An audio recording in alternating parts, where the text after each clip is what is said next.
இதில் என்ன இருக்குது? எல்லாருமே பண்ணுறாங்க, நானும் பண்ணுறேன். சும்மா இதில் ஒரு பெரிய விஷயமே இல்லை. இதனால எனக்கு காட் கோவம் வராது அப்படின்னு நீங்கள் நினச்சி செஞ்சிட்ருக்க நீங்கள் நினைக்கிற சின்ன விஷயம் கர்த்தருக்கு ரொம்ப பெரிய விஷயமா, கர்த்தருக்கு எதிரான ஒரு பெரிய பாவமாக மாறிட்டுருக்கு.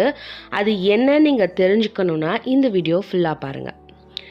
அது என்னன்னா, நம்மளில் எத்தனை பேர் ராசி பார்க்குறோம்? ஒரு கிறிஸ்தவராக இருந்துக்கிட்டு இயேசுவை ஃபாலோ பண்ணிக்கிட்டே நம்மளில் எத்தனை பேர் ராசி பார்க்குறோம்?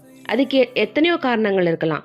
என் ஃப்ரெண்டு பார்க்குறா, ஃபன்னாக இருக்குது, இந்த மாதிரி நினச்சிக்கிட்டு நம்ம எத்தனை பேர் நம்ம போய் ராசி பார்த்துக்கிட்டு அதை டெய்லி ஃபாலோ பண்ணிகிட்ருக்கோம்.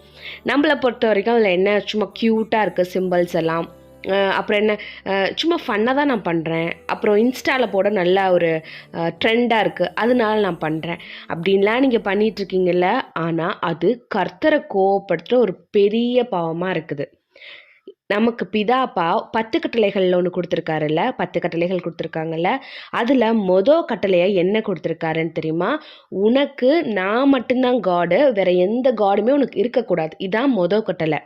அந்த இடத்துல நீ கொலை செய்யாதேனோ, பொய் பேசாதேனோ, பொய் சாட்சி சொல்லாதேனோ, பிறர் மனைவியை தவறாக பார்க்காதேன்ற இந்த தவறுகளை கொடுக்காம, நான் தான் உனக்கு கடவுள், உனக்கு என்ன தவிர வேற கடவுள் இருக்கக்கூடாதுன்னு சொல்லியிருக்காரு. விச் மீன்ஸ் இந்த பாவங்களை விடவும் நம்ம இன்னும் கடவுளை விட்டுட்டு வேற ஒரு தெய்வத்தை வணங்குறது அவ்வளோ பெரிய பாவமாக இருக்குது. ஓகே, நீங்கள் சொல்லலாம், சும்மா இதில் நான் எந்த கடவுளையும் வணங்கலை, நான் சும்மா ட்ரெண்டாக இருக்குன்னு தானே போடுறேன் அப்படின்னு சொல்கிறீங்கல்ல. ஸோ அந்த சிம்பிள்ஸ் எல்லாம் பாருங்களேன்.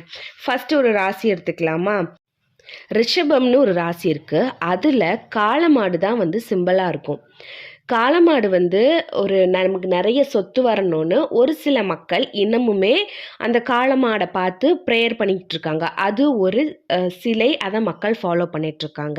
நெக்ஸ்ட் பார்த்தீங்க அப்படின்னா மிதுனம்ங்கிற ராசி அவங்க அந்த காடை யார் கும்பிடுவாங்கன்னா, சேலர்ஸ் இருக்காங்க இல்லையா, கடல் பயணம் போயிட்டுருக்கவங்க, புயலோ வேறு எதுவுமோ எங்களை கொன்றக்கூடாதுன்னு அதை ப்ரேயர் பண்ணிகிட்ருக்காங்க.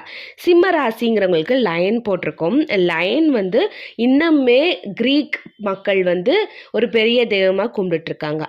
நீங்கள் உங்களுக்கே தெரியாமல் பிற கடவுளை வழிபட்டுருக்கீங்க, சிலை வழிபாட்டுக்கு அடிமையாயிட்ருக்கீங்க. இதை வச்சு உங்களோட பர்சனல் டிசிஷன்ஸ்லாம் எடுத்துகிட்ருக்கீங்க. நீங்கள் அதை ஃபாலோ பண்ண ஆரம்பிக்கிறப்ப அந்த சிம்பிள் கொஞ்சம் கொஞ்சமாக உங்கள் வாழ்க்கையில் எல்லா உரிமையும் எடுத்துக்க ஆரம்பிக்கும். அது உங்களை கர்த்தரை விட்டு ரொம்ப பிரித்து கொண்டு போயிடும்.